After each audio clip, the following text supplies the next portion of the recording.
মাননীয় স্বরাষ্ট্রমন্ত্রীর প্রত্যক্ষ নির্দেশনায় সুন্দরবন অঞ্চলের সক্রিয় সকল বনদস্যু বাহিনী নির্মূলের লক্ষ্যে বাংলাদেশ কোস্টগার্ডের নেতৃত্বে operation restore piece in Sundarban এবং অপারেশন ম্যানগ্রোভ শিল্ড নামে দুটি বিশেষ অভিযান পরিচালিত হচ্ছে। এই অভিযানের ধারাবাহিক সফলতা হিসেবে পঞ্চমবারের মতো অপারেশন ম্যানগ্রোভ শিল্ডের আওতায় অভিযান পরিচালনা করে কুখ্যাত ডাকাত করিম শরীফ বাহিনীর 3 জন সক্রিয় সদস্যকে অস্ত্র ও গোলাবারুদ সহ আটক করা হয়।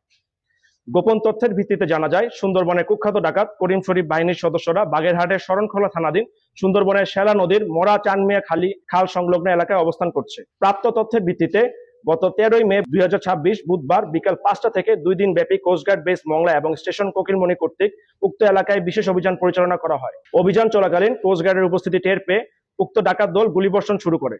আত্মরক্ষার্থে কোস্টগার্ডও পাল্টা গুলিবর্ষণ শুরু করে।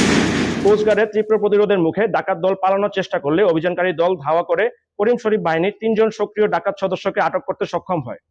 এ সময় আটককৃতদের কাছ থেকে 3টি একনলা বন্দুক, একটি দেশীয় পিস্তল, 49 রাউন্ড তাজা কার্তুজ, 187 রাউন্ড এয়ারগান গোলা, 2টি ওয়াকিটকি ও 4টি ওয়াকিটকি চার্জার উদ্ধার করা হয়। আটককৃত ডাকাত মোহাম্মদ মেহেদী হাসান ও মোহাম্মদ রমজান শরীফ বাগেরহাট জেলার মোড়লগঞ্জ থানা এবং মোহাম্মদ এনায়েত ফরিদপুর জেলার ভাঙ্গা থানার বাসিন্দা। প্রাথমিক জিজ্ঞাসাবাদে জানা যায়, তারা দীর্ঘদিন যাবৎ সুন্দরবনের করিম শরীফ বাহিনীর সক্রিয় সদস্য হিসেবে ডাকাতি এবং সাধারণ জেলে ও বাওয়ালীদের জিম্মি করে মুক্তিপণ আদায় করে আসছিল।